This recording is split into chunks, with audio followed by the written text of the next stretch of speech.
Hello, welcome back to my channel friends. तो मैं आपके साथ रिलायंस इंडस्ट्री की एनालिसिस शेयर कर रही हूँ। उससे पहले मैं आपको डिस्क्लेमर दे दूँ, ये जो मैं आपको जो भी बता रही हूँ ये मेरा खुद का पॉइंट ऑफ व्यू है, ये गलत भी हो सकता है। तो प्लीज़ कोई भी इसके ही बिहाफ पर कोई भी ट्रेड प्लान ना करे, ठीक है। अब मैं एनालिसिस शुरू करती हूँ। अगर आप कोई भी ट्रेड आपको करनी है तो आप पहले खुद बैक टेस्ट करें, ठीक है, उसके बाद ही ट्रेड ले, अदरवाइज ट्रेड ना ले। मैं एक सेकेंड, नेटवर्क का इशू आ रहा है, मैं नेटवर्क चेक कर लेती हूँ। यस, ठीक है, नेटवर्क सही है, ठीक है। अब स्टार्ट करते हैं। वीकली टाइम फ्रेम के हिसाब से मैं बता रही हूँ आपको, मंथली जाने की कोई ज़रूरत नहीं है। वीक कंप्लीट हो चुका है। वीक के हिसाब से अगर आप देखें, ठीक है, तो ये 3-4 दिन से कंटिन्यूसली ऊपर जा रहा था, ठीक है। ये 3-4 दिन से कंटिन्यूसली वीक के हिसाब से कंटिन्यूस ऊपर गया, फिर थोड़ा सा नीचे रिट्रेस्ट हुआ, फिर ऊपर गया, फिर वापस रिट्रेस्ट हुआ। एक पॉइंट पे ऑलमोस्ट 1395 का जो जोन है ना, पूरा इस जोन से मार्क कहीं ना कहीं यहाँ बहुत हेवी क्वांटिटी में बायर्स ने बाय किया, तभी ये ऊपर जाकर और इसको क्लोजिंग इसके आसपास पॉजिटिव एरिया में दिए। अगर अब अपन देखें, जैसे कि मैं आपको ये पूरा एरिया ड्रॉ करके बता देती हूँ, एक सेकेंड, ये रहा पूरा, ठीक है। यहाँ से ड्रॉ करते हैं, चलो एक सेकेंड।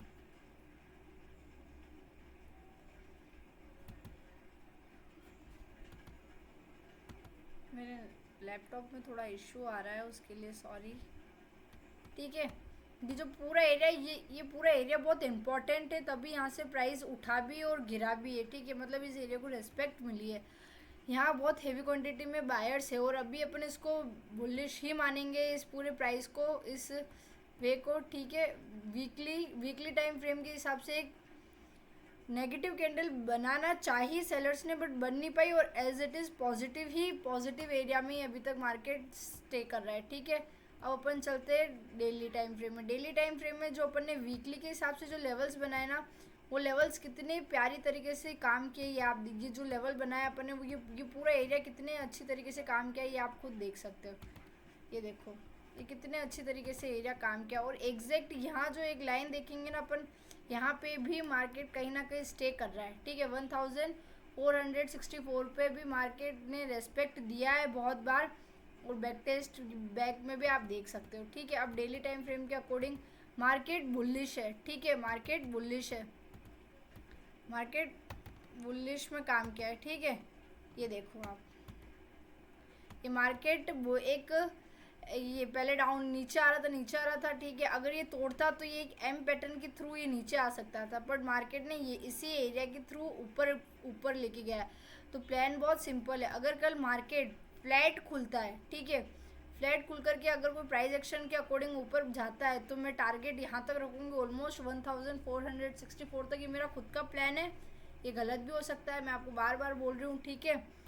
अगर कल मार्केट ऑलमोस्ट 1437 की या 38 इस एरिया के ऊपर जाएगा और कोई कैंडल मुझे इंडिकेट करेगी, तभी मैं बाय करूँगी विथ एसएल, अदरवाइज मैं बाय नहीं करूँगी, ठीक है। 1 डेली टाइम फ्रेम के हिसाब से ये बता रहा है।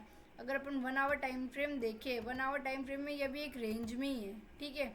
ये एक बहुत प्यारी यहाँ नीचे से सेलिंग आई थी, उसके अकॉर्डिंग फिर यहाँ कैंडल बनी है और ये ऊपर गया है, ठीक है, और अभी वापस नीचे आ रहा है।